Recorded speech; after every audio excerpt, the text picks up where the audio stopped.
الرجيم بسم الله الرحمن الرحيم الحمد لله رب العالمين الرحمن الرحيم مالك يوم الدين إياك نعبد وإياك نستعين اهدنا الصراط المستقيم صراط الذين أنعمت عليهم غير المغضوب عليهم ولا الضالين.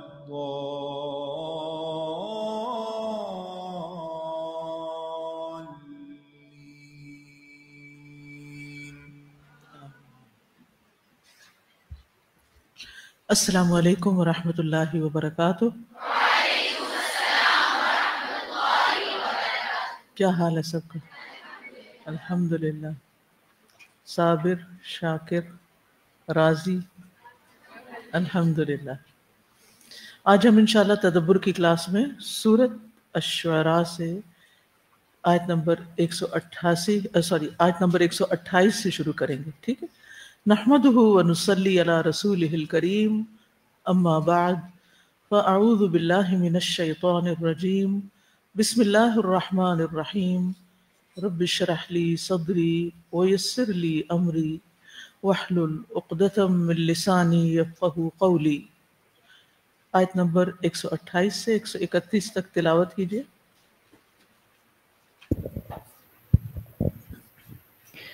أتبنون بكل ريع آية تعبثون وتتخذون مصانع لعلكم تخلدون وإذا بطشتم بطشتم جبارين فاتقوا الله وأطيعون۔ کیا تم ہر اونچی جگہ پر کوئی بیکار یادگار بنا دیتے ہو اور تم شاندار محلات تعمیر کرتے ہو، شاید کہ تم ہمیشہ رہو گے، اور جب تم پکڑتے ہو تو جابر بن کر پکڑتے ہو، بس اللہ سے ڈرو اور میری اطاعت کرو۔ پچھلی آیات میں ہم نے پڑھا کہ اللہ سبحانہ وتعالیٰ نے عاد کی طرف ہود علیہ السلام کو بھیجا۔ ہود علیہ السلام نے اپنی قوم سے کہا، کیا تم اللہ کے عذاب سے ڈرتے نہیں کہ اس کے ساتھ غیروں کو اس کا شریک ٹھہراتے ہو اور گناہوں کا ارتکاب کرتے ہو؟ اللہ سبحانہ وتعالیٰ نے مجھے تمہاری طرف رسول بنا کر بھیجا ہے اور میں پوری طرح امانت دار ہوں، اپنی طرف سے نہ کچھ بڑھاتا ہوں اور نہ جو میسج مجھے دیا گیا اس میں سے کچھ گھٹاتا ہوں، اس لیے اللہ سے ڈرو اور میری بات مانو۔ اور پھر یہ بھی کہا گیا کہ میں دعوت و تبلیغ کے کام پر تم سے کوئی معاوضہ نہیں چاہتا، مجھے اپنے اجر و ثواب کی امید اللہ رب العالمین سے ہے۔ اس کے بعد اللہ تعالیٰ نے ان کی قوم کے 3 کاموں کا ذکر فرمایا، جن میں سے پہلے 2 فن تعمیر سے تعلق رکھتے ہیں۔ ایک یہ کہ تم ہر اونچی جگہ پر کوئی بیکار یادگار بنا دیتے ہو، یعنی یادگاریں بہت تعمیر کرتے ہو جن کا عملی طور پر کچھ بھی فائدہ نہیں ہوتا، اس لیے اس کو بیکار کہا گیا۔ یادگار کتنی بھی بڑی کیوں نہ ہو، لیکن اس کی کوئی پریکٹیکل اس کا یوزج نہیں ہوتا، استعمال نہیں ہوتا، اس میں عام طور پر کوئی رہتا نہیں، اس سے کچھ فائدہ حاصل نہیں ہوتا، اسے کسی خاص کام میں استعمال نہیں کیا جاتا، بس وہ کیا ہے؟ صرف یادگار ہے، مونیومنٹ ہے۔ اور اس میں ہم دیکھتے ہیں کہ یہ سلسلہ اور اقوام میں بھی ہمیں نظر آتا ہے۔ بعض لوگ اپنے لیے شاندار مقبرے تعمیر کرواتے ہیں، جیسے قوم فرعون نے بھی کیے۔ اس کے علاوہ بھی کسی نے کوئی اونچا مینار بنا دیا، کسی نے کوئی بارہ دری تعمیر کروا دی، اور اس سے مقصود کیا ہوتا ہے کہ لوگ جنہوں نے یہ تعمیر کیا ان کو یاد رکھا جائے، ان کے مرنے کے بعد بھی تاریخ میں ان کو یاد رکھا جائے۔ اسی لیے اس کو کیا کہتے ہیں، ایسی عمارتوں کو کیا کہتے ہیں؟ یادگار۔ یعنی جس سے چیزیں یاد رہیں، یعنی اس میں عموماً پھر ان کی ناموری اور نمائش اور اس طرح کے جذبات کار فرما ہوتے ہیں، لیکن اس کا لوگوں کو کوئی فائدہ نہیں پہنچتا۔ اس کے علاوہ یہ کہ بعض لوگ اپنے رہائشی گھر جو ہیں وہ بھی بہت اونچے شاندار اور محلات کی شکل میں بناتے تھے، پھر یہ کہ اس پر ان کا جو رہن سہن تھا، ان کی جسمانی طاقت اور ان کے جو اور طور طریقے تھے وہ بھی بہت ناپسندیدہ تھے، اس کے اندر بہت تکبر پایا جاتا تھا، اور اس لیے ان میں سے جو ایسا طبقہ تھا جو انفلوئنشل تھا، وہ دوسرے لوگوں کے حقوق وغیرہ بھی ضبط کر لیتا، ظلم و ستم کرتا ان پر۔ تو پہلی میں ذکر کیا گیا یادگاریں بنانے کا، اور دوسری میں ذکر کیا گیا شاندار محلات، یعنی جو اپنے گھر وغیرہ ہیں یا بادشاہوں کے محلات یا اس کے علاوہ دیگر ایسے مقامات۔ اور پھر یہ کہ جس انسان کے پاس یہ سب کچھ آتا ہے وہ عموماً کیا بن جاتا ہے؟ بہت متکبر اور بہت اپنے آپ کو بڑی چیز سمجھتا ہے۔ اپنے آپ کو منوانے کے لیے وہ ظلم و ستم کرنے، جبر کرنے سے بھی پرہیز نہیں کرتا۔ تو پہلی آیت کو تھوڑا سا اور تفصیل سے ہم دیکھیں گے کہ مفسرین اس کے بارے میں کیا کہتے ہیں۔ اس آیت کو پڑھیے، صرف اس ایک آیت کو۔ أتبنون بكل ريع آية تعبثون۔ اتبنون، تبنون کا لفظ جو ہے با نون یا سے ہے، تو تم بناتے ہو، اور ریح کہتے ہیں بلند جگہ کو جو دور سے نظر آ رہی ہو۔ ٹیلے کے لیے بھی لفظ استعمال ہوتا ہے، وادی کی بلندی سے پانی بہنے کی جگہ کے لیے بھی آتا ہے، کشادہ پہاڑی راستے کے لیے بھی، یعنی جو دور دور سے نظر آ جاتے ہیں۔ مفسرین کے نزدیک سدی کہتے ہیں کہ اس سے مراد راستہ ہے، مجاہد کہتے ہیں یہ چھوٹا سا موڑ، ریع سے مراد چھوٹا سا موڑ، کلبی کہتے ہیں اس سے مراد بازار ہے۔ مجاہد کے ایک اور قول کے مطابق یہ دو پہاڑوں کے درمیان کھلا راستہ اور سڑک ہے۔ ابو صخر کہتے ہیں اس سے مراد پہاڑ ہے، اور یہ بھی کہا گیا کہ زمین سے کچھ بلندی پر بنائی ہوئی جگہ ہے۔ تو بہرحال ابن عباس اور جمہور کے نزدیک ریع بلند جگہ کو کہتے ہیں۔ اسی سے ریع النباتات بھی نکلا ہے، ریع النبات یعنی بڑھنے اور چڑھنے والی نباتات، یعنی کچھ پودے ہوتے ہیں نا، وہ جیسے گھاس ہے، آپ اس کو کتنی بھی کھاد ڈالیں، کتنا بھی پانی دیں، کچھ بھی کر لیں، وہ زیادہ سے زیادہ کتنا بڑا ہو جائے گا؟ وہ چھوٹا ہی رہے گا۔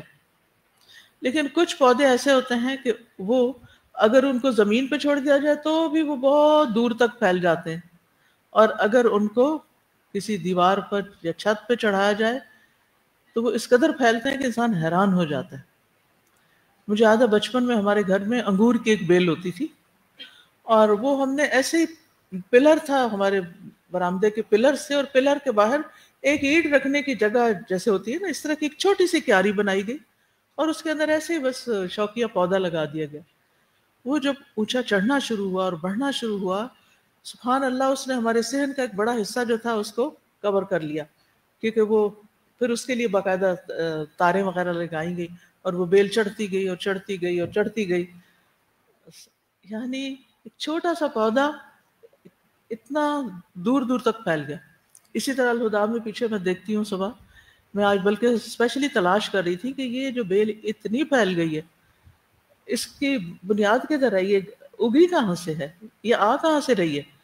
تو آپ کو کبھی موقع ملے تو آپ دیکھیں، آپ حیران ہوں گے کہ وہ اس قدر گھنی اور دور تک پھیلی ہوئی ہے، اور ایک چھوٹی سی جگہ سے وہ اس کا آغاز ہوا۔ تو ریع النبات کیا ہوتی ہے؟ چڑھنے اور بڑھنے والی بیلیں وغیرہ بھی، یعنی وہ دور سے پھر نظر آ رہی ہوتی ہیں۔ چھوٹے پودے تو دور سے نظر نہیں آتے، لیکن بیلیں جو دیواروں پر، منڈیروں پر، چھتوں پر چڑھا دی جاتی ہیں، بعض لوگوں کے گھر میں وہ آئی ہوئی سی بیل ہوتی ہے نا، وہ پورے فرنٹ کو اس نے ڈھانپا ہوا ہوتا ہے. تو اس سے یعنی یہ لفظ ریع کا آپ کو یاد رہے کہ بلندی کے لیے استعمال ہوتا ہے. اور آیت کہتے ہیں نشانی کو، یعنی علامت کے لیے استعمال ہوتا ہے. یعنی علامتی چیزیں تم بناتے ہو، بلند عمارتیں علامت کے طور بنواتے ہو. اور پھر یہ ہے کہ بے ضرورت بناتے ہو، کیونکہ تعبسون کا لفظ کس سے ہے؟ عبس سے. عبس کا لفظ اردو میں استعمال ہوتا ہے نا، عبس بیکار کے معنوں میں، جس میں حقیقت میں کوئی فائدہ نہ ہو، جس چیز کے اندر نہ حقیقت ہو، نہ حقیقتاً ہو، نہ حکمن ہو. اور تعبسون کا لفظ بیکار، مشغلوں کے لیے، کھیل کود کے لیے. یعنی مطلب یہ کہ بے فائدہ بلند محلات جن کی کوئی ضرورت نہ تھی، جو رہنے کے کام بھی نہیں آتے. اور اسی طرح عبس کے ہم معنی کچھ اور بھی عربی میں الفاظ آتے ہیں، جس میں سدا، ایحسب الانسان ان یترک سدا. سدا اس اونٹ کو کہا جاتا ہے جو ایسے بیکار چھوڑ دیا جاتا ہے، جس کا کوئی والی وارث نہیں ہوتا. اور ہبا کا لفظ بھی آتا ہے، ہبا ام منثورا، خاکی ذرات جو ہوتے ہیں نا ریت کے اندر یا فضا کے اندر. تو مطلب یہ ہے کہ ایسی بیکار چیز جو کسی کام آنے والی نہیں. اگر آپ ذرات کو پکڑنا چاہیں جو ہوا میں اس وقت ہیں، جن کا وجود ہے، لیکن وہ آپ ان سے کچھ بنا نہیں سکتے، ان سے کچھ نکال نہیں سکتے. اسی طرح سدا بھی اسی معنی میں آتا ہے اور عبس بھی. اور پھر یہ ہے کہ یہ تینوں نفی میں مشترک ہیں. تو مراد اس سے یہ ہے کہ تم ایسے کام کرتے ہو، اللہ نے تمہیں اتنے وسائل دیے، اتنی طاقت دی، جسمانی قوت دی، مال دیا، سمجھ دی، عقل دی، لیکن تم نے یہ ساری عقل کہاں استعمال کر لی؟ صرف شاندار محلات بنانے میں، دوسرے لفظوں میں بے مقصد کاموں میں. تو اللہ سبحانہ تعالیٰ کے نزدیک کوئی بھی کام جو بے مقصد ہو، محض ایک یادگار ہو، اس کا کوئی اجر و ثواب نہیں، بلکہ وہ الٹا انسان کے خلاف حجت بن سکتا ہے. یعنی انسان بحیثیت فرد اور بحیثیت قوم کسی ایسی ایکٹیویٹی میں ملوث نہ ہو جس کا کوئی آؤٹ کم نہ ہو، کوئی نتیجہ نہ ہو، اس سے کوئی کارآمد فائدہ مند چیز نہ نکلے جو انسانیت کے لیے کسی کام آنے والی ہو. تو یہاں پر سوالیہ انداز میں دراصل ہود علیہ السلام اپنی قوم کو بے مقصد کاموں سے منع کر رہے ہیں. واضح ہوا؟ اتبنون بکل ریع آیۃ تعبثون، مراد سے کیا ہے؟ سوال کر رہے ہیں کیا تم بناتے ہو. تو وہ یہ تو نہیں کہ جواب مانگ رہے ہیں ان سے کہ ہاں ہم بناتے ہیں یا نہیں بناتے، ان کو سمجھا رہے ہیں. دراصل سمجھانے کا ایک انداز یہ ہوتا ہے کہ آپ کسی کو ڈائریکٹ سپیچ کے طور پر آپ اسے نصیحت کریں، do this don't do this. وہ بھی ٹھیک ہے، انسان کو بعض اوقات کلیئر انسٹرکشنز چاہیے ہوتی ہیں، یہ کرو یا نہ کرو. لیکن بعض اوقات تذکیر کے لیے، نصیحت کے لیے، دوسرے کو سمجھانے کے لیے، اس کے ضمیر کو جگانے کے لیے اس کو سوال کے انداز میں سمجھایا جاتا ہے. بعض اوقات آپ دیکھیں، آپ اپنے بچے کو سمجھاتے ہیں کہ یہ نہ کرو، یہ چیز ٹھیک نہیں، لیکن وہ نہیں سمجھتا. پھر آپ کیا کرتے ہیں؟ آپ اس سے پوچھتے ہیں اچھا تم سوچو تو صحیح کہ اس کے کرنے سے تمہیں فائدہ کیا ہوگا، اور اس کے نہ کرنے سے تمہارا نقصان کیا ہوگا. اب کیا ہوگا؟ وہ سوچنا شروع کرے گا. ہاں، اور یہ ایک بہت عمدہ طریقہ ہوتا ہے سوال کے ذریعے، سوال کر کے کسی کو سمجھانا. ماہرین کہتے ہیں کہ اگر کوئی مسئلہ پیش آ جائے تو اس کے حل کے لیے صرف 5 سوال کافی ہوتے ہیں. پانچویں جگہ پر جا کر وہ مسئلہ حل ہو جاتا ہے، سولوشن مل جاتا ہے. اور مثال کے طور پر میں آپ سے پوچھوں آپ کیوں آئے ہیں؟ آپ کہیں گے پڑھنے کے لیے. کیوں پڑھتے ہیں؟ تاکہ ہم اللہ تعالیٰ کے احکامات جان سکیں. اس کا جاننا کیوں ضروری ہے؟ تاکہ ہم عمل کر سکیں. عمل کرنا کیوں ضروری ہے؟ تاکہ جنت میں جا سکے. جنت میں جانا کیوں ضروری ہے؟ اگر جنت میں نہ گئے تو کیا ہوگا؟ جہنم میں جائیں گے تو جہنم میں نہیں جانا چاہتے، ٹھیک ہے؟ ہم پورے کانشیس ہو کے تقوی کے ساتھ زندگی بسر کرنا چاہتے ہیں، اور اس کے لیے اللہ کی کتاب پڑھنا ضروری ہے۔ تو اسی طرح آپ کے بچوں میں کوئی کانفلکٹ ہو جائے، کوئی کچھ بھی، تو سوال کر کے انہیں سوچنے پر آمادہ کریں، تاکہ وہ اس مسئلے کا وہ اپنے اس کام کا جو بھی وہ کر رہا ہے، اس کا یہ مطلب نہیں کہ کوئی غلط کام کر رہا ہو تبھی آپ سوال کر سکتے ہیں۔ ہم اپنے آپ سے بھی سوال کر سکتے ہیں۔ مثلا میں اپنے آپ سے پوچھوں، میں یہاں کیوں بیٹھی ہوئی ہوں، میں یہ کیوں پڑھا رہی ہوں، اور میں یہ صورت ہی کیوں پڑھا رہی ہوں، اور اتنی تفصیل میں کیوں پڑھا رہی ہوں؟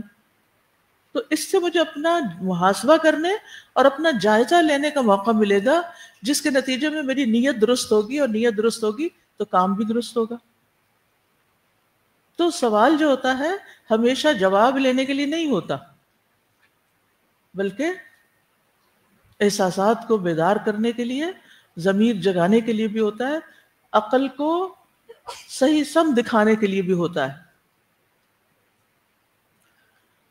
تو نتیجہ یہ ہے اس آیت کا کہ ہود علیہ السلام اپنی قوم کو بے مقصد کاموں کے کرنے سے منع کر رہے ہیں، دراصل اس سوال کے ذریعے۔ اور بیکار کام کون کرتا ہے یہ بتائیے؟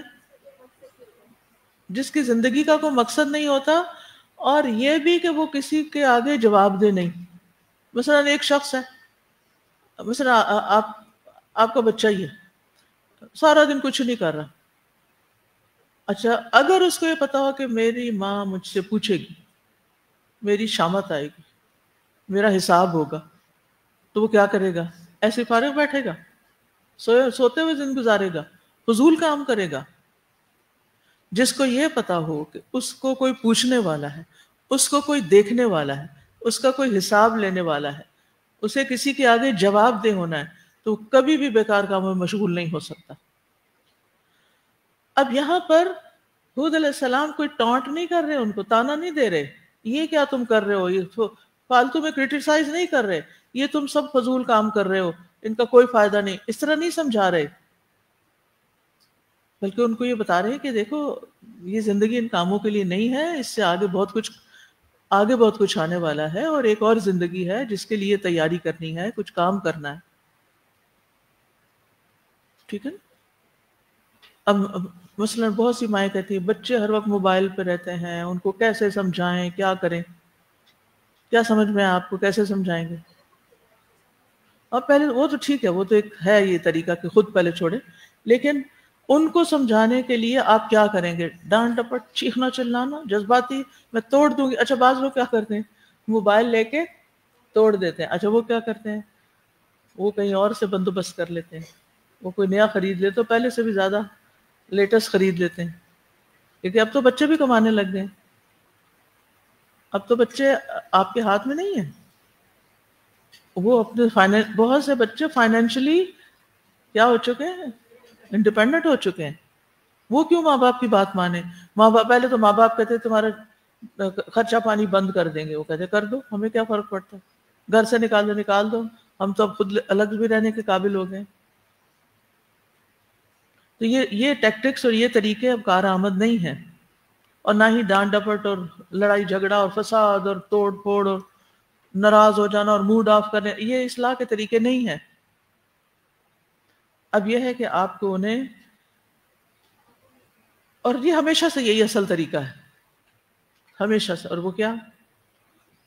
احساس بیدار کیا جائے، آخرت کی فکر دلائی جائے، اللہ سبحانہ وتعالیٰ کی نگرانی کا احساس دلایا جائے۔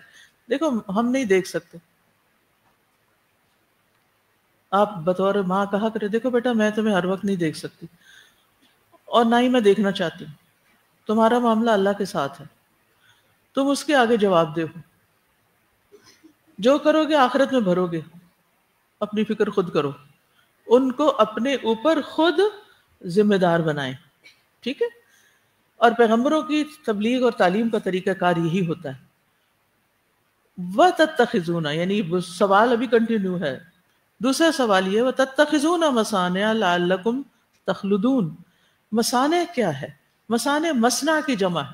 صنعت کا لفظ آپ نے اردو میں بھی پڑھا ہوگا، صنعت کس کو کہتے ہیں؟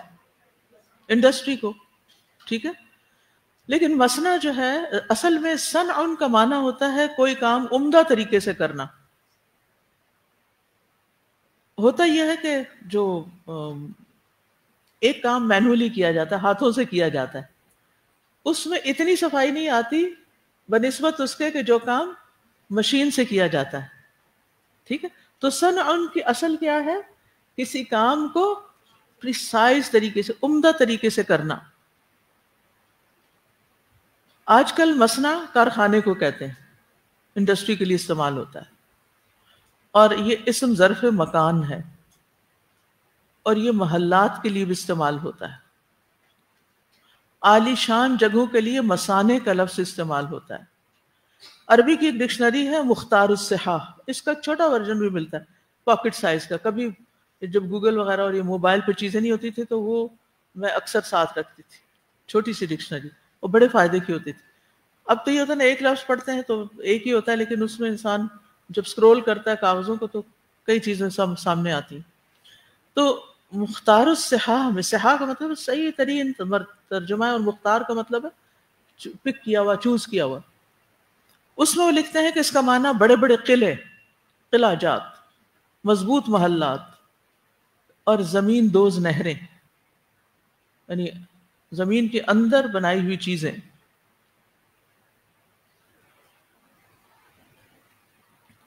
مجاہد کہتے ہیں اس سے مراد پختہ اور مضبوط محلات ہیں. قتادہ کہتے ہیں اس سے مراد زمین کے نیچے پانی کو ذخیرہ کرنے کے مقامات ہیں، پانی کے حوض ہیں. سدی کہتے ہیں اس سے مراد غسل خانے کی بڑی بڑی عمارتیں ہیں. بہرحال یہ ان سب کا گنجائش ملتی ہے، یہ ایک دوسرے سے اختلاف نہیں ہے، یہ معنی کی وسعت ہے. بعض اوقات یہ بھی ہوتا ہے کہ ایک لفظ ایک علاقے میں ایک خاص معنی میں بولا جاتا ہے، وہی لفظ وہی ہوتا ہے، ملتا جلتا معنی ہوتا ہے، لیکن کسی اور چیز کے اوپر اس کا اطلاق ہو رہا ہوتا ہے. تو یہ دوسرا کام تھا جس پر ہود علیہ السلام نے اعتراض کیا ایک طرح سے، یا اس پر سوال کیا کہ تمہیں ہمیشہ زندہ رہنے کی خواہش ہے، اس لیے تم ایسے کام کرتے ہو گویا تمہیں ہمیشہ یہاں رہنا ہے، دنیا ہی میں سب کچھ کما لینا چاہتے ہو، بنا لینا چاہتے ہو. ایک اور وجہ یہ بھی تھی کہ وہ سمجھتے تھے کہ ان کے قلعے انہیں موت سے بچا لیں گے، ان قلعوں میں چھپ جائیں گے، اور کسی قسم کے کوئی طبعی حالات جیسے ویدر وغیرہ ہوتا ہے یا اور چیزیں ان پر اثر انداز نہیں ہوں گی. ابھی تو آپ دیکھیں نا، ایٹمی جنگ سے بچنے کے لیے یا اس کے اثرات سے بچنے کے لیے کیا تعمیر کیا جاتا ہے؟ بنکرز، زمین دوز ایسی جگہیں کہ جہاں تک وہ ریڈیشن نہ پہنچے. ٹھیک ہے، دفاع کے لیے، بچاؤ کے لیے ایسی چیزیں کی جا سکتی ہیں، لیکن بیکار میں کرنا، صرف اپنی شان و شوکت ظاہر کرنے کے لیے، یہ درست نہیں ہے. جی جی. اور اسی طرح مقبرہ جات جو بناتے تھے اور فضول خرچی کرتے تھے، یعنی وہ مال جو ضرورت مندوں پر استعمال ہونا تھا. اچھا، اب آپ کے ذہن میں سوال پیدا ہو رہا ہے کہ کیا ایسی چیزیں بنانی ہی نہیں چاہیے، قلعہ نہیں بنانا چاہیے؟ کیونکہ قلعے تو پہلے زمانے میں یعنی کہ لوگوں کی حفاظت کا ذریعہ ہوتے تھے، وہاں انہوں نے پہلے سے کھانے پینے کا سامان ہر چیز سٹاک کر کے رکھا ہوتا تھا کہ کوئی جنگی صورتحال ہو تو فوراً اس کے اندر جا کر پناہ لے لیں. آپ میں سے کبھی کسی نے کوئی قلعہ دیکھا ہے، شاہی قلعہ یا پشاور کا قلعہ؟ کس نے دیکھا؟ ہاتھ کھڑا کریں. جی. تو اس میں آپ نے دیکھا ہوگا نا کہ بڑی بڑی سڑکیں اور اندر اندر عمارتیں، اور کبھی زمین کے اندر کچھ چیزیں، اور کچھ اوپر بلند و بالا وہ گھات، وہ کیا ہوتی ہیں جس سے دشمن کو دور سے دیکھتے رہتے ہیں، کمین گاہیں. جی. وہ چیزیں بنی ہوئی ہوتی ہیں. اگر ضرورت ہے کسی قوم کو اپنے دفاع کی تو کوئی حرج نہیں، لیکن یہ تابثون کا لفظ آیا کہ تمہیں ضرورت نہیں ہے اس چیز کی، تو تم اپنا سرمایہ عوام کی فلاح و بہبود پر، ضرورت مندوں کی ضرورت پورا کرنے کی پر خرچ کرنے کی بجائے کہاں خرچ کر رہے ہو؟ ایسی چیزوں پر جن کا کوئی استعمال نہیں. ٹھیک ہے، کوئی بھی بلند عمارت اگر کسی مقصد کے تحت بنائی جائے جیسے آپ دیکھیں کہ اب ہائی رائزز بنتے ہیں، زمین پر لوگ سمجھتے ہیں جگہ کم ہو رہی ہے تو وہ کیا کرتے ہیں، پورا پورا شہر بسا دیتے ہیں، بڑی بڑی. اب یہاں اسلام آباد میں نے دیکھا ہے ایئرپورٹ سے آتے ہوئے کہ بڑی بڑی عمارتیں ملٹیپل سٹوریز بنی ہوئی ہیں، بڑے بڑے پلازاز بنے ہوئے ہیں. ٹھیک ہے، اگر رہنے کے لیے لوگوں کی کنوینئنس کے لیے عمارتیں بنائی گئی تو کوئی حرج نہیں، لیکن اگر آپ نے صرف شان و شوکت کے لیے، کوئی دکھانے کے لیے اور غیر ضروری بیوٹیفیکیشن کے لیے کچھ تعمیر کی ہے تو وہ درست نہیں. ابن کثیر کہتے ہیں کہ ابو الدرداء رضی اللہ عنہ نے غوطہ میں مسلمانوں کی بنائی ہوئی عمارتیں اور شجرکاری دیکھی تو ان کی مسجد میں جا کر آواز دی، اے دمشق والو. وہ ان کے پاس جمع ہو گئے تو انہوں نے اللہ کی حمد و ثنا کی، پھر فرمایا، کیا تم حیا نہیں کرتے؟ کیا تم حیا نہیں کرتے؟ تم وہ کچھ جمع کر رہے ہو جو کھاتے نہیں، یعنی صرف خریدنے کی ہے بس. وہ کچھ جمع کر رہے ہو جو کھاتے نہیں، وہ عمارتیں بنا رہے ہو جن میں رہتے نہیں. اب مقصد کیا تھا؟ یعنی غیر ضروری، ضرورت کے بغیر یہ کام کر رہے ہو، اور اس کی امید کرتے ہو جو کبھی حاصل نہیں کر سکتے، کہ ہمیشہ یہاں رہو گے. حقیقت یہ ہے کہ تم سے پہلے کئی صدیاں گزری، وہ لوگ بھی مال جمع کرتے تھے، پھر اس کی حفاظت کرتے تھے، بہت مضبوط عمارتیں بناتے تھے، لمبی لمبی امیدیں باندھتے تھے، پھر ان کی امید دھوکہ نکلی اور ان کی جماعت ہلاک ہو گئی اور ان کی رہائش گاہیں ہی ان کی قبریں بن گئی. یاد رکھو قوم عاد عدن سے عمان تک گھوڑوں اور اونٹوں کے مالک تھے، اتنا ان کے پاس لائف سٹاک تھا. اب کون ہے جو مجھ سے ان کی میراث 2 درہم میں خرید لے، کیونکہ اس علاقے میں کوئی جا ہی نہیں سکتا. یہ سارا علاقہ سرسبز و شاداب تھا جس میں ان کے مویشی جانور چرتے پلتے تھے. کہتے ہیں کہ دیکھو ان کا انجام کیا ہوا. تو خلاصہ یہ ہے کہ انسان کو کوئی بھی کام بے مقصد نہیں کرنا چاہیے، صرف نمود و نمائش کے لیے نہیں کرنا چاہیے، صرف دکھاوے کے لیے نہیں کرنا چاہیے. اس صورت میں آپ ایک لسٹ بنا سکتے ہیں کہ وہ کون سے کام ہیں جو ہمیں کرنے کا بڑا ہی شوق ہے لیکن ان کا خاص استعمال نہیں. کسی چیز کی طرف نشاندہی کریں گے.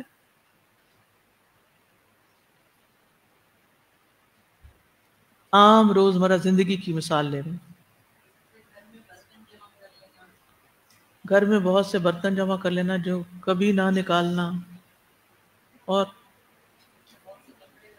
ایسی چیز جو آپ استعمال نہیں کرتے. سب جا کر اپنے اپنے الماریوں کو دیکھیں، اپنے درازوں کو دیکھیں، اپنے کہ یہاں کون سی چیزیں ہم نے ایسی جمع کر رکھی ہیں جو ہمارے نہ استعمال میں ہیں اور نہ ہم کر سکیں گے اور نہ ہی کسی اور کو دیں گے کرنے کے لیے.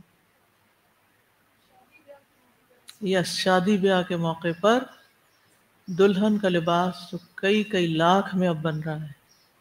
جب لوگ بتاتے ہیں مجھے کہ فلاں کی شادی پر 12 لاکھ کا غرارہ سیٹ بنا، تو پہلا خیال آتا ہے یہ 12 لاکھ کسی غریب کو دیتے وہ ایک چھت، ایک جھونپڑی اپنے لیے کھڑی کر لیتا، اس کے اور اس کے بچوں کے لیے رہنے کا کوئی سامان ہو جاتا، اور اس کے بدلے تمہاری آخرت میں جنت کے محلات بنتے.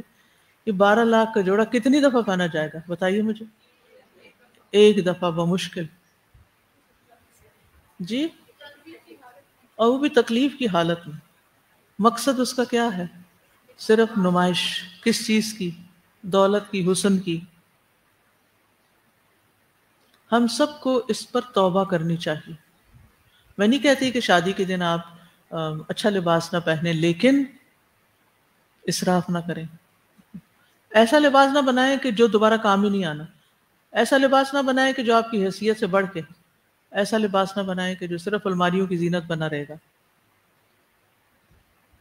اس پر پوچھ ہوگی، مال کہاں سے کمایا، کہاں خرچ کیا، اس لباس پر اتنا پیسہ کیوں خرچ کیا.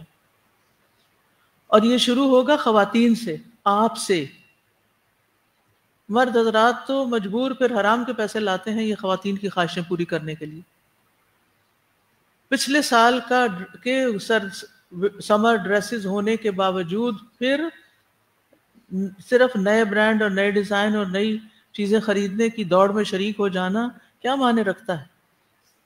اس میں ہمارا وقت بھی لگتا ہے، انرجی لگتی ہے، اس میں بہت کچھ لگ جاتا ہے. مال ایسا لگ جاتا ہے جو کسی اور کے کام آ سکتا تھا اگر ہمیں ضرورت نہیں تھا. تو ہم نے سوچا ایکسٹرا چلو کچھ ایسی چیز خرید لیں جو. اس حرص کو اپنے اندر کم کرنا پڑے گا، کیونکہ اس پر جواب دہ ہونا ہوگا، اس پر پوچھ ہوگی۔ تو جس چیز پر پوچھ ہوتی ہے اس کا پہلے سے ہی سوچ لینا چاہیے کہ جواب کیا دینا ہے۔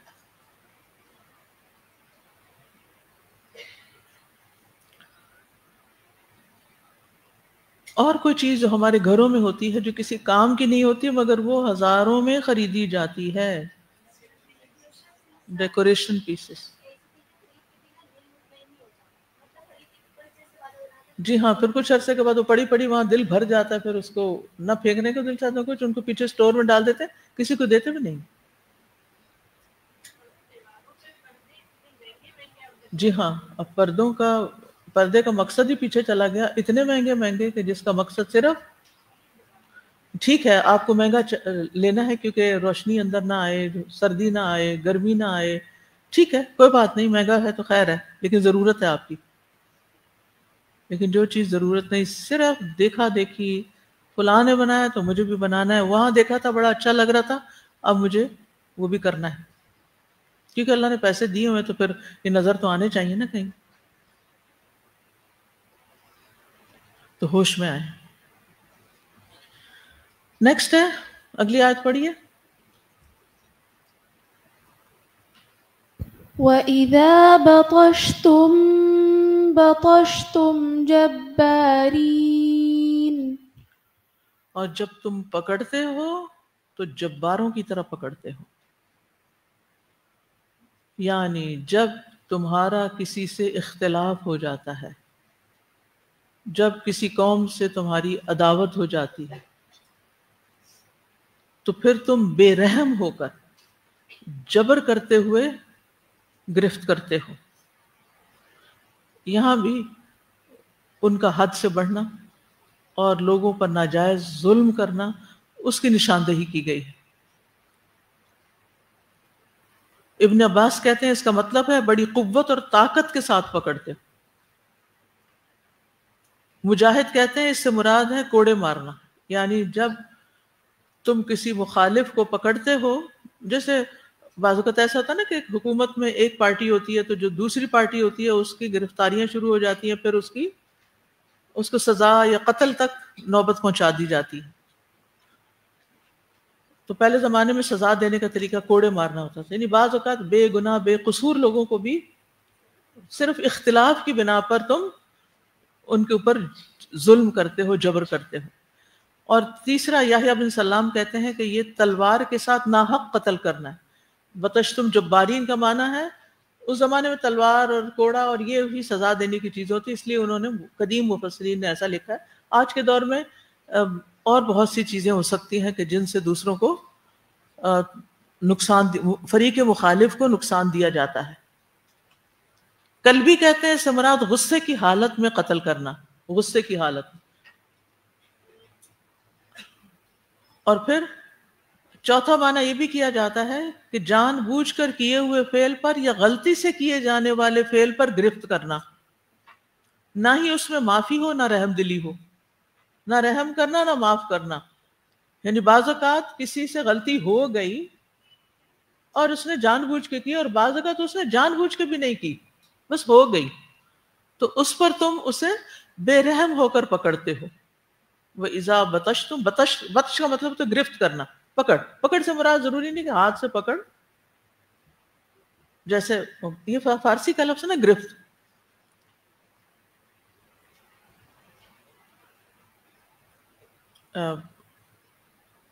اس کی گرفت بڑی مضبوط ہے۔ تو یہ جو پکڑ ہوتی ہے یہ کسی کی غلطی پر پکڑ کہ میں نے تمہاری غلطی پکڑ لی ہے، یا کسی کو مثلا بازو سے ہی پکڑنا، جیسے اپنے بچے کو ہی آپ پکڑتے زور سے جھنجھوڑ کے پکڑنا، غصے کی حالت میں پکڑنا، تو یہ جبار بن کے پکڑنا ہوتا ہے۔ یعنی اس بچے کا قصور اتنا نہیں جتنی تمہاری پکڑ سخت ہے۔ اس کو اپنے ہم کانٹیکس میں دیکھتے ہیں نا، بطشتم جبارین، جی باز مائیں ایسے کرتی پٹخا مارتی، ادھر سے ادھر، جوتوں سے، ڈنڈوں سے، بے رحم۔ پتہ نہیں آپ نے کبھی کوئی ایسا منظر دیکھا یا نہیں۔ اچھا بعض ٹیچرز بھی ایسے. ایک دفعہ کسی نے مجھے ایک کلپ بھیجا، انا للہ و انا الیہ، ایک کوئی استاد تھے، وہ اپنے بچے کو مار رہے تھے اور کسی نے ان کی ویڈیو بنا لی، اتنے جوتوں سے، مکوں سے، ٹانگوں، اف، مار مار کے سبق نہیں یاد کیا تم. دل دہل گیا. تو اس کا اطلاق بڑے بڑے جابر قوم، جابر لوگوں، ظالم بادشاہوں، حکومتوں پر بھی ہوتا ہے، اور اس کا اطلاق پھر اس سے آگے کوئی بھی جو جبر کے ساتھ کام لے، ظلم کے ساتھ کسی سے معاملہ کرے، ان سب پر ہوتا ہے. اس قوم کی کچھ ایسی غلطیوں کو پن پوائنٹ کر کے بتایا گیا ہمارے سیکھنے کے لیے کہ یہ حرکتیں اللہ تعالیٰ کو سخت ناپسند ہیں. تو یہ تیسری ان کی عادت تھی جس کا ہود علیہ السلام نے انکار کیا کہ تم سنگ دل لوگ ہو، انسانیت سے عاری ہو، کہ کمزوروں کے لیے تمہارے دل میں کوئی رحم نہیں، چاہے وہ تمہارے آس پاس کی کمزور قومیں ہیں یا پھر تمہارے پس طبقے کے لوگ ہیں، غریب لوگ.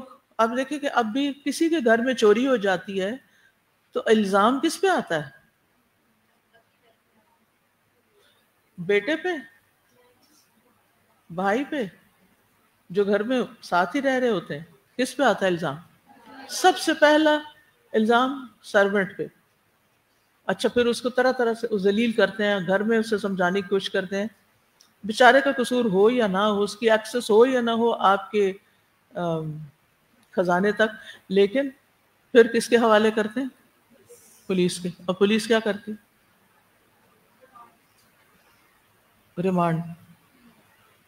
ریمانڈ لیتی ہے. اچھا، اس میں آپ کو پتا ہے پھر کیا ہوتا ہے، کیسی کیسی مار پڑتی ہے.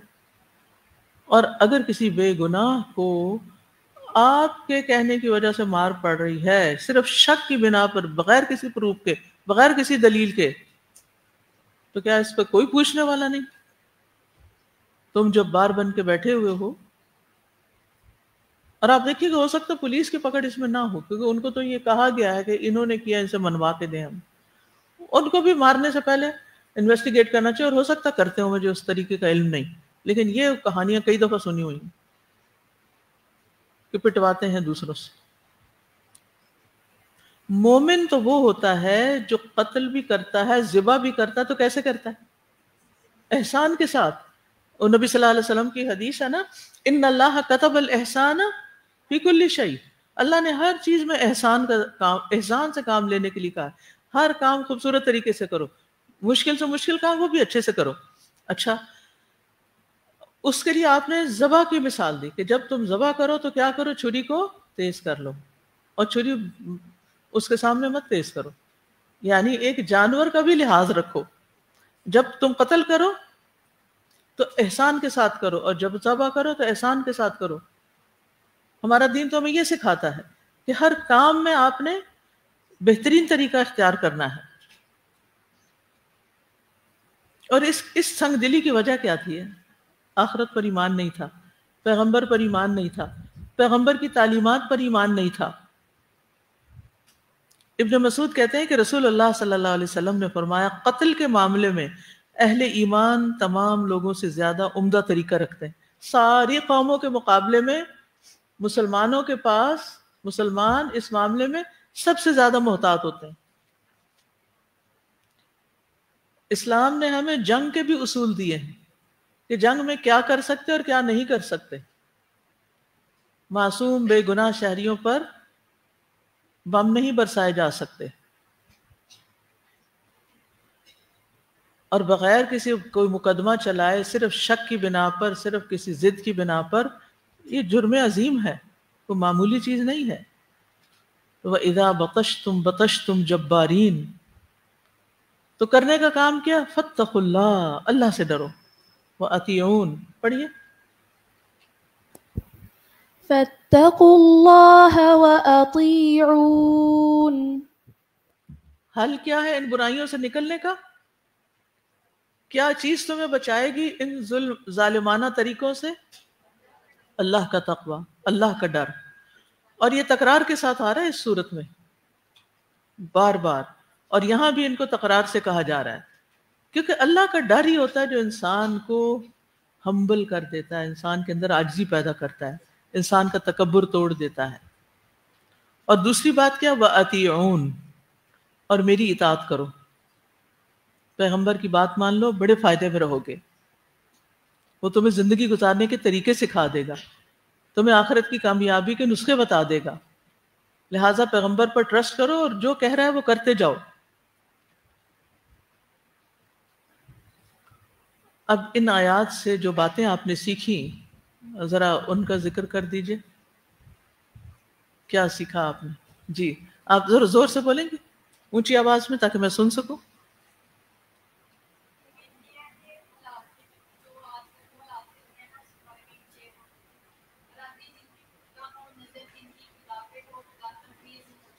گھبرایا نہیں کرتے، ٹھیک ہے۔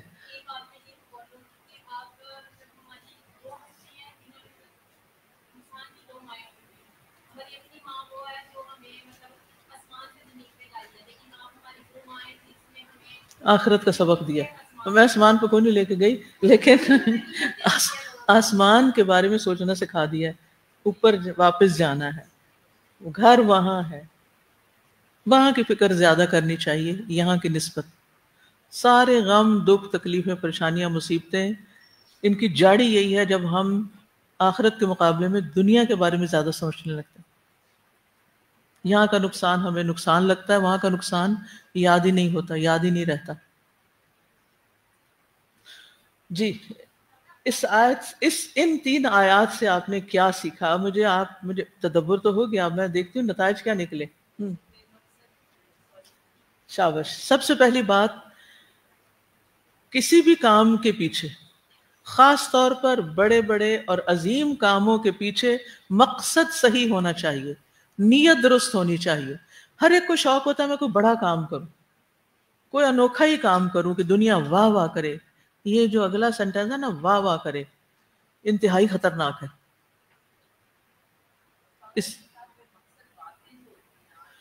جی ہاں، یعنی کوئی بھی چیز ہماری زندگی میں بے مقصد نہیں ہونی چاہیے۔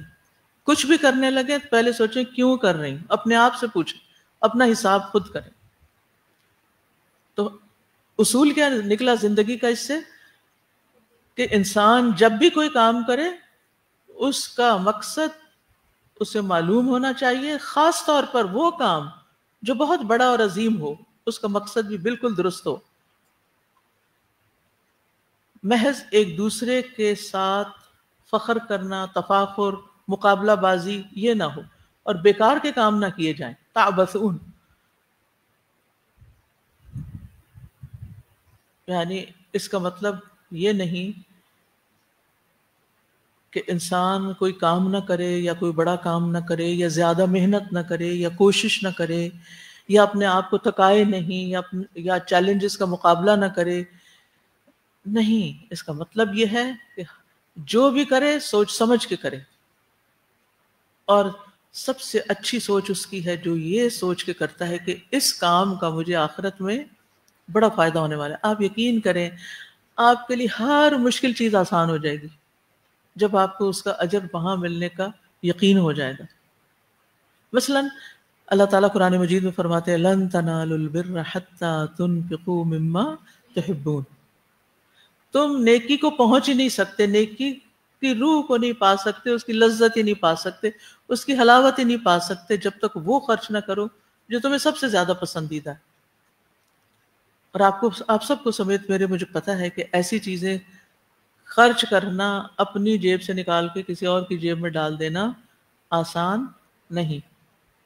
لیکن جو انسان یہ سوچ لیتا ہے نا، یہ یہاں سے وہاں نہیں جا رہا، یہ اللہ کے ہاتھ میں جا رہا ہے، یہ مجھے آگے ملنے والا ہے، یقینی طور پہ ملنے والا ہے، یہ کھو نہیں رہا، میرے پاس ہوگا تو شاید کھو جائے، وہاں جا کے نہیں کھونے والا کیونکہ میں نے دے دیا اللہ کی خاطر۔ کوئی مشکل ہی نہیں رہتی،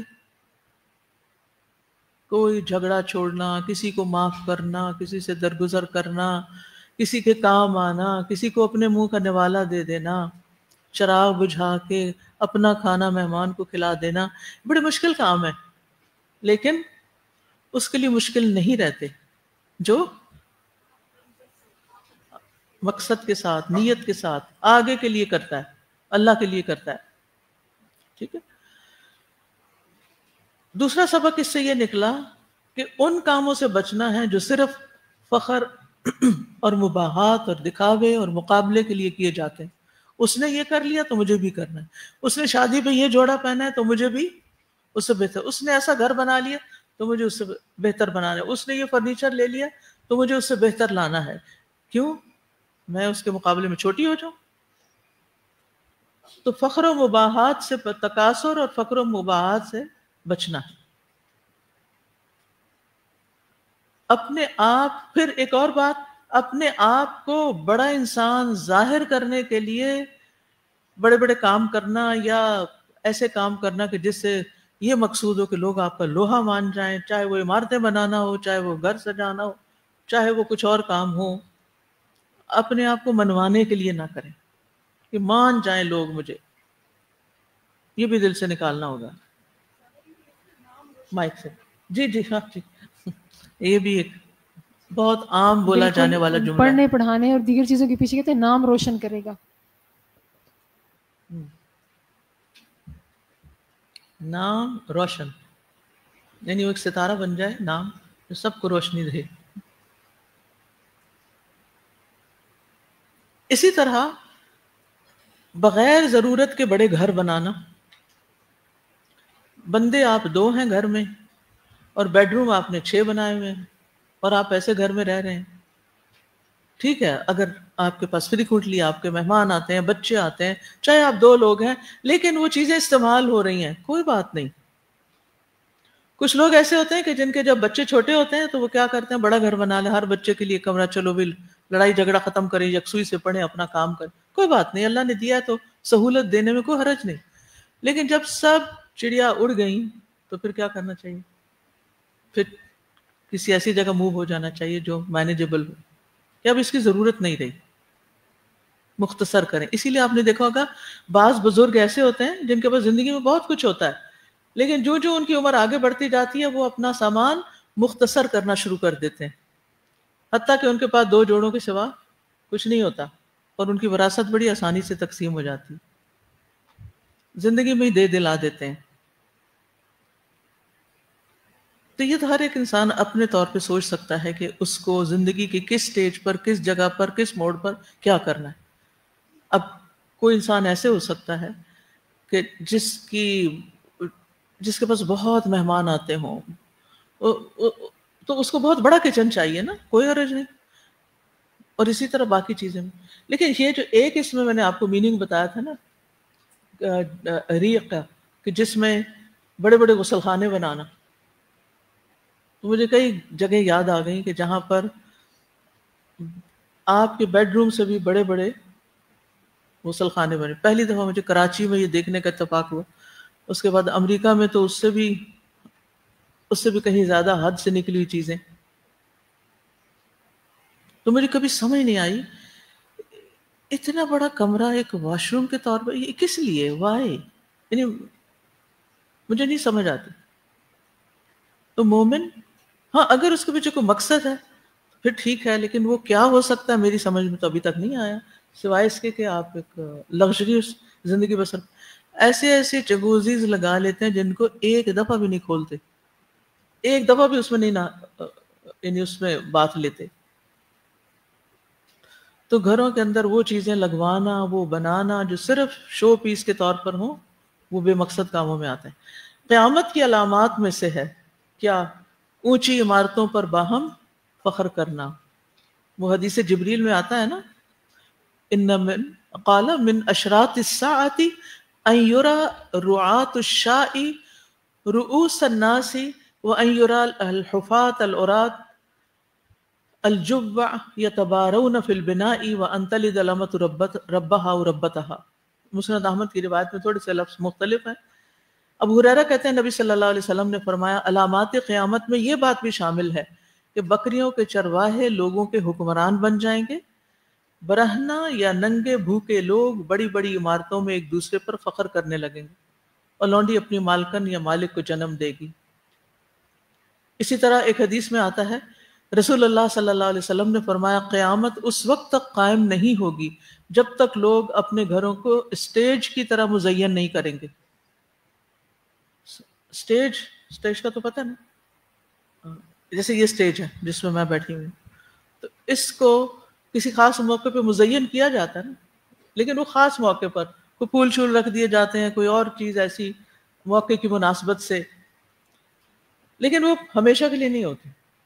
لیکن کچھ لوگ اپنے گھروں کو اسی طرح ایسی ایسی چیزوں سے مزین کرتے ہیں کہ جو گویا کہ وہ بس ایک شو پیس ہی ہو، دکھاوے کی چیز ہو. وہ گھر رہنے کے نہیں ہوتے عام طور پر. اور جو وقت آگے جا رہا ہے نا، اگر آپ لیٹسٹ تعمیریں دیکھیں تب حیران ہو جائیں. لائٹس کی قسمیں دیکھیں، پینٹ کی قسمیں دیکھیں. ٹھیک ہے اگر کنوینئنس کے لیے کوئی چیز ہے اور صفائی کے لیے تو ٹھیک ہے، لیکن کیا واقعی وہ ضرورت ہے؟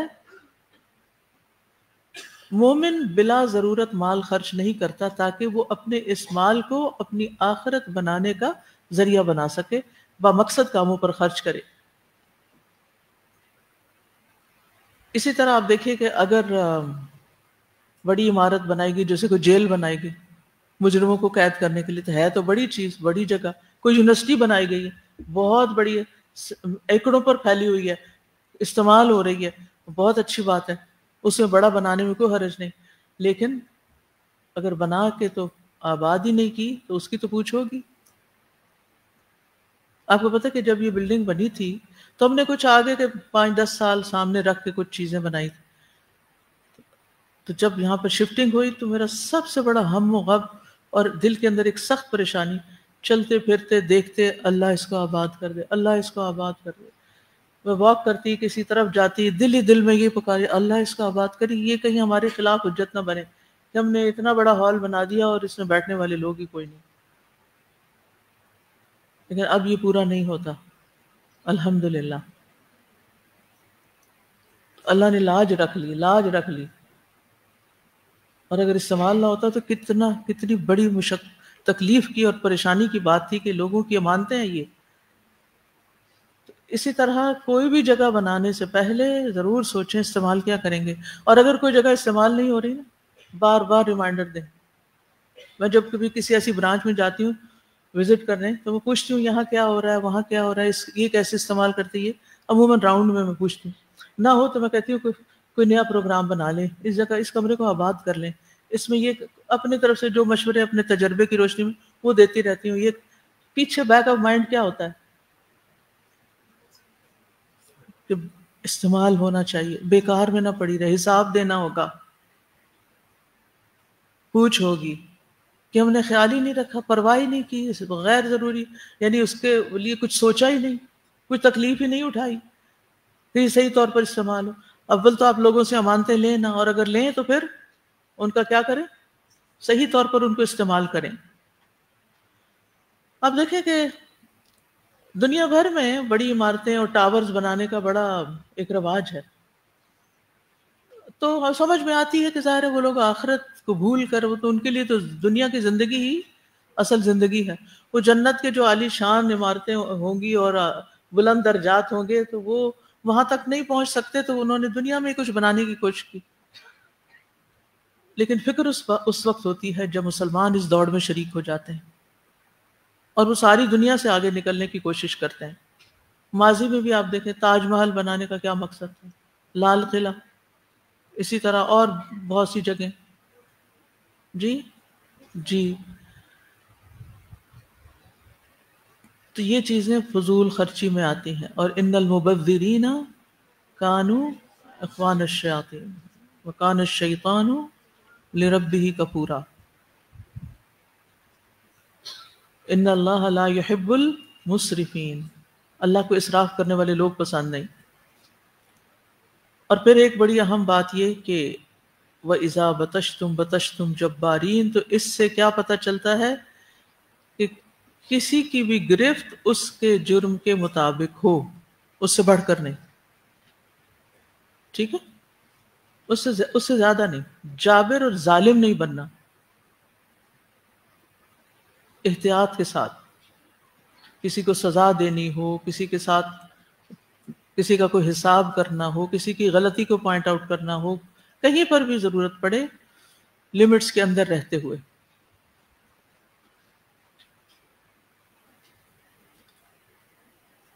اور پھر آپ دیکھیے کہ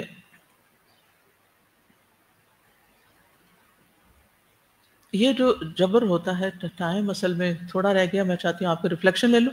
انشاءاللہ اگر زندگی رہی اور یہ سلسلے جاری رہے تو اگلی آیات نیکسٹ ویک، کیونکہ تدبر میں اس سے زیادہ پڑھایا نہیں جا سکتا، کیونکہ آیات کی ڈیپتھ میں جانا ہوتا ہے اور اس سے سبق لینا ہوتا ہے. کیونکہ جو کورس ہے وہ تدبر و عمل ہے، کتاب جس پر بیسڈ ہے یہ کورس. یعنی تدبر کس لیے؟ عمل کے لیے، محض انٹلیکچوئل ایکٹیویٹی نہیں، صرف باتیں نہیں. ٹھیک. اب آپ میں سے کوئی کچھ کہنا چاہتا ہوں، موسٹ ویلکم. کوئی آپ کا ریفلیکشن ہے؟ جی جی.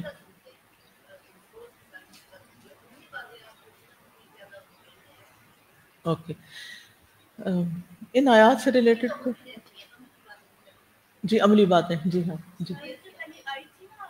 مائک لیجیے، مائک لیجیے.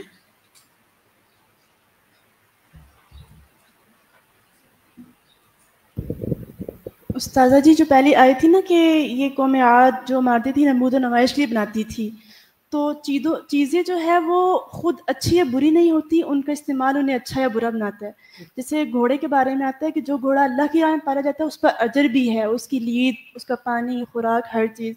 اس کے برعکس جو گھوڑا نمود و نمائش کے لیے ہوتا ہے وہ مذمت ہے، قابل مذمت ہے. جزاک اللہ خیر. اسی طرح گاڑیوں کو بھی آپ دیکھ لیں، استعمال میں ہے تو اچھی سے اچھی گاڑی کہ آپ کمفرٹ کے ساتھ سفر کریں اور تیز جائیں اور وقت پر پہنچیں، اور بار بار اس کے خراب ہونے سے آپ کا وقت اور ضائع نہ ہو، آپ کو پریشانی نہ ہو. لیکن اگر صرف شو آف کرنے کے لیے گراج میں کھڑی کی ہوئی ہیں تو پھر اس پر تو پوچھ ہوگی. مائک لیجیے، مائک لیجیے.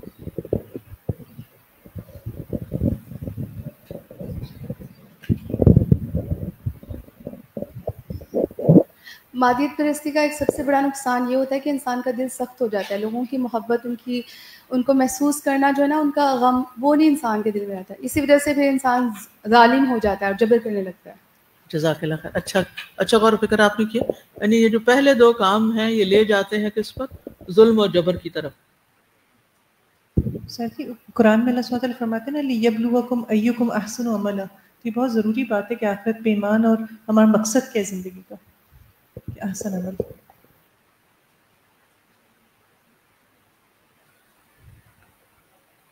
کوئی اناؤنسمنٹ آپ نے کچھ کہنا؟ کہیے، مائک دیجیے.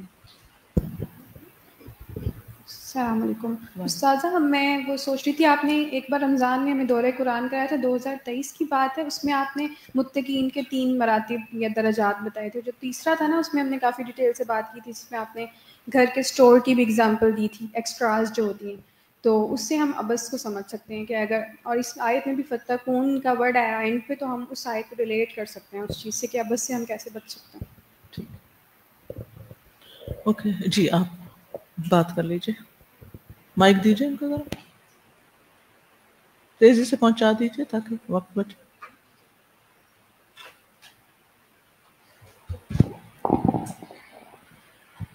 استاذہ جی میں یہ کہنا چاہ رہی تھی کہ جس طرح وَإِذَا بَطَشْتُمْ جب بارین والی آیت کے فوراً بعد اللہ تعالیٰ نے فَاتَّقُوا اللَّهَ وَأَطِیعُونِ فرمایا ہے، تو یہ اسی لیے کہ اگر ہم دوسروں پہ نرمی تبھی کر سکیں گے جب ہمیں اللہ تعالیٰ کا ڈر ہوگا کہ اگر ہم کسی پہ ظلم کریں گے تو پھر قیامت میں ہمیں اللہ تعالیٰ کو جواب دینا ہوگا.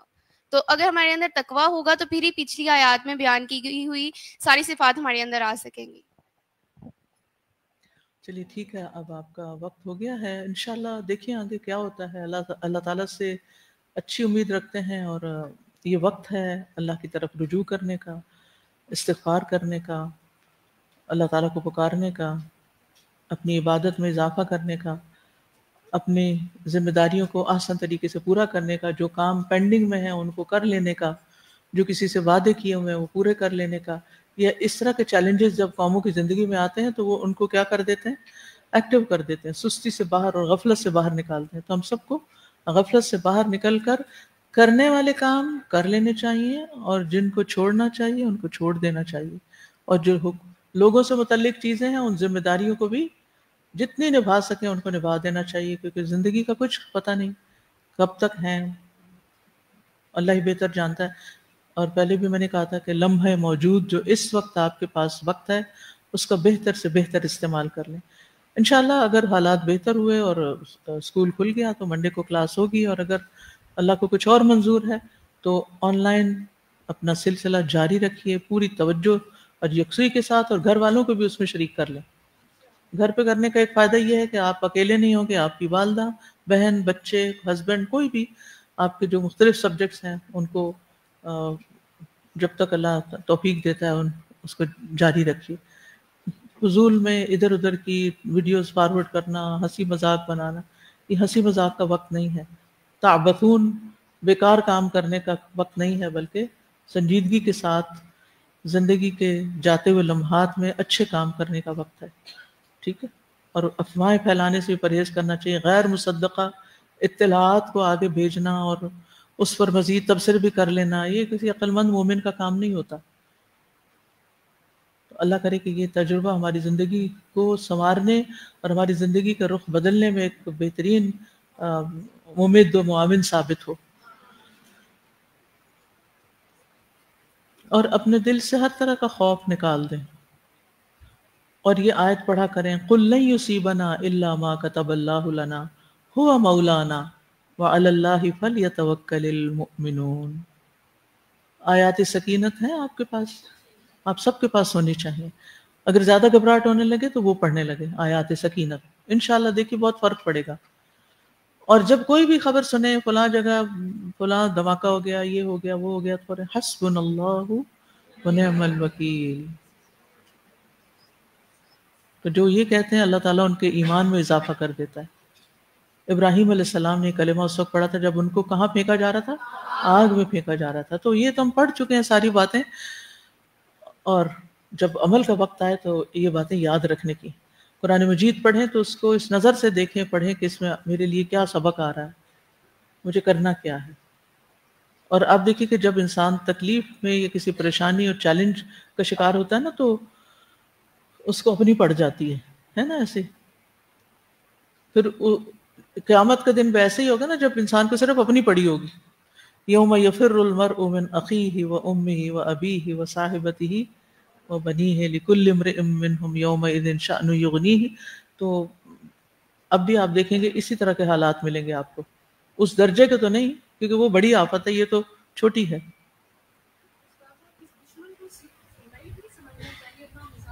جی مذاق نہیں اڑانا چاہیے اور اس کو ہلکا نہیں سمجھیں، سنجیدگی سے بس اللہ کی طرف رجوع کریں، تاکہ اگر زندہ ہیں تو اب سے اس تجربے سے یا اس مشکل سے بہتر انسان بن کے نکلیں. اور اگر اللہ نے زندگی نہیں رکھی ہمارے لیے اور اللہ نے اپنی ملاقات کو ہمارے لیے پسند کیا ہے تو بھی اس پہ راضی رہیں اور اس کے لیے اپنے گناہوں کی معافی مانگ کر ملاقات کریں. ٹھیک ہے انشاءاللہ. مومن کے لیے احد الحسنیین ہوتا ہے، دو بھلائیوں میں سے ایک بھلائی، یا دنیا میں کامیابی ہو جاتی ہے یا پھر اس کو شہادت نصیب ہوتی ہے. مومن کسی حال میں بھی خسارے میں نہیں ہوتا. ہم کسی حال میں خسارے میں ہیں ہی نہیں، ہمارا کوئی نقصان ہی نہیں. فکر کی کیا بات ہے جی؟ اللہ غلامی سے بچا لے، ذلت سے بچا لے. ٹھیک ہے. تو اس لیے اللہ تعالیٰ یعنی ظالموں کے تسلط سے بچائے. وَلَا تُسَلِّطْ عَلَيْنَا مَن لَّا يَرْحَمُنَا. چلیے اس دعا پہ اختتام کرتے ہیں. اللہم اقسم لنا من خشیتک ما تحول به بیننا وبین معصیتک ومن طاعتک ما تبلغنا به جنتک ومن الیقین ما تهون به علینا مصائب الدنیا. اللہم متعنا باسماعنا وابصارنا وقواتنا ما احییتنا واجعله الوارث منا واجعل ثأرنا على من ظلمنا واجعل ثأرنا على من ظلمنا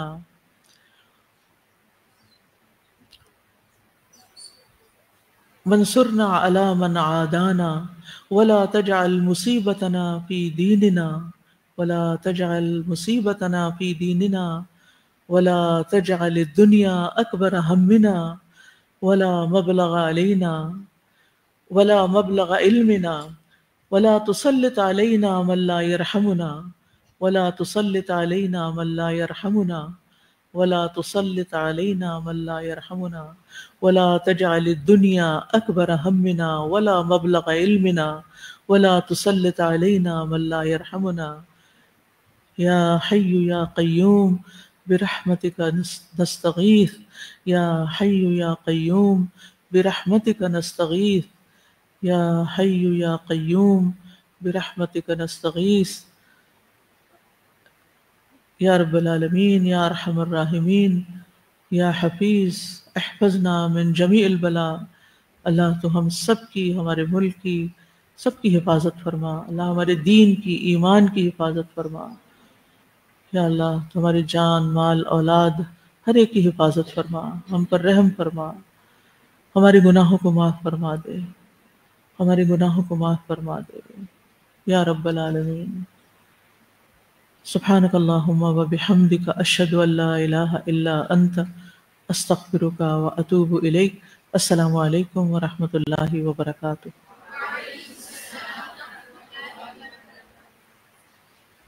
اللهم صل على محمد وعلى آل محمد كما صليت على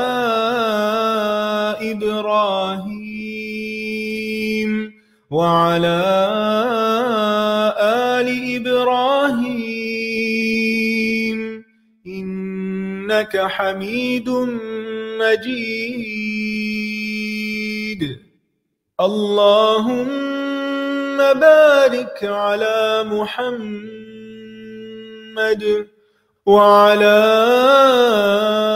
آل محمد كما باركت على إبراهيم وعلى آل إبراهيم إنك حميد مجيد۔